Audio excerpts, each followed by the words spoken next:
everyone, to another episode of Bryno's Brews, the show where I drink and evaluate the wonderful nectar of the gods that is beer. On this month's episode, we've got another entry from Warped Wing in my hometown of Dayton, Ohio. This is Trotwood Lager. This weighs in at a very light 4.0% alcohol by volume and only 12 calculated IBUs, so not a very bitter beer. I'm expecting something very, very clean, refreshing, and such. Before we get started, though, we've got a scoring system that we use on this show. Let's go over that real quick. Scoring for Bryno's Brews is based loosely on the scoring system used by the Beer Judge Certification Program. In our system, a beer can earn a maximum of 10 points. 1 point can be awarded for appearance, 2 points for aroma, 4 points for flavor, 1 point for mouthfeel, and 2 points can be awarded for a beer's overall impression. And finally, partial points can be awarded in any category. So that's how scoring works. So let's open this can of Trotwood Lager and see how it measures up. Alright. Forgot to give it the squeeze test beforehand, but yep, I'm excited to try this beer. So anyway, starting off, 1 point for appearance. Here we go.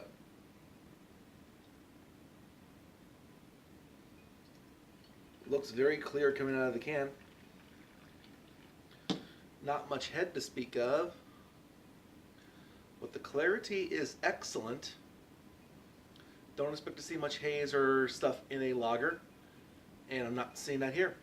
I think the head's a little bit disappointing, but it's clear as day, as a lager should be. So for the appearance, I'm going to give this 0.7 out of 1. Up next, 2 points for the aroma. Let's see how this smells, and the head is almost totally died down, so I don't know how much smell I'm going to get. But let's try.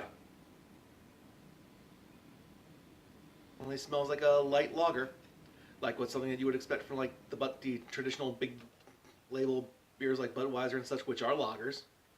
Not smelling anything that really separates this from the big label brands. I'm smelling a tiny amount of maltiness in this, but nothing that's different from any other lagers. So for the aroma, I think I'm going to give this 1.4 out of 2. And now the moment of truth. Taste. 4 points on the line here for flavor. I'm hopeful. I'm not expecting too much since this is a lager and it's supposed to be light and refreshing. But if I find anything interesting, I'll let you know. Cheers.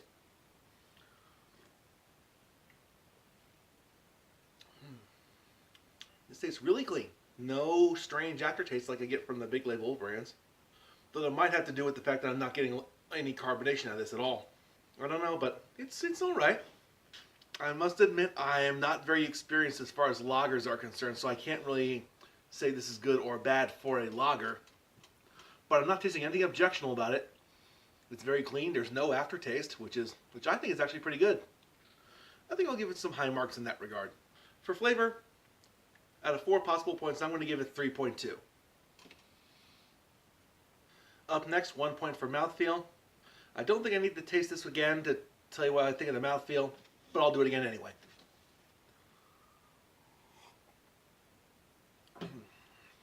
It feels a little thicker for a lager than I would expect from your traditional Budweisers and Coors. Again, that might be because of the lack of carbonation here. Speaking of which, there's almost none to speak of here, which is an extreme disappointment to me. Once again, I think it's just a case of, again, Warped Wing still figuring out their canning process.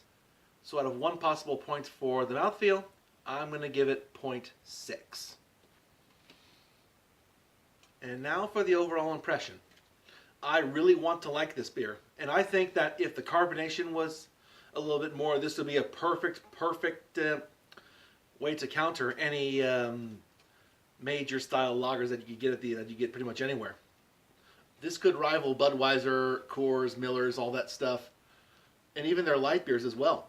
This could honestly compete with them at a local level, and if you wanted to get somebody to try craft beer for the first time that's too, on the fence about it, give them some of this. If this was a little bit more carbonated, I think it might bring them on. It'll show you that local brewers can produce stuff that's just as good and absolutely better than the big name stuff. This would be a good gateway beer in that sense. Again, I want to like this beer. The carbonation is the only real knock I can give it. I think for overall impression at 2 possible points, I'm going to give it a high score of a 1.7. I have done the math, and if my numbers are correct, then Trotwood Lager from the Warped Wing Brewing Company in Dayton, Ohio gets 7.6 out of a possible 10. I think it's a very respectable score. It's okay, it's good, but just on the edge of greatness, I think. If they managed to make this beer more carbonated and maybe throw in a rogue flavor or two in this would really take it over the top. But as it is, it's pretty good.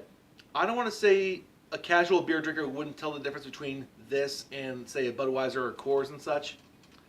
They might be shocked to find out that it's a craft brewed product. Just fixing the carbonation would go a long way toward making these beers really excellent. If you want a change of pace for a craft beer, and you're in the Dayton area and Trotwood Lager is available, get it. Don't waste time. Get it. It won't be around for much longer. Well, that will do it for another episode of Bryno's Brews here on Bryno's World. I thank you all very, very much for watching. If you have any ideas for beers I can try on this show, leave a comment down below. Otherwise, don't forget to like this video, share it with your friends, and subscribe if you have not done so already. And please do subscribe, because if I get to 100 subscribers, I will attempt the feared Carolina Reaper Chicken Wing Challenge. I promise. And at the same time, if you got money to burn in your pocket, go to the shop and buy some Bryno's World t-shirts and hoodies. Once again, thank you very, very much for watching, and have yourself a good one.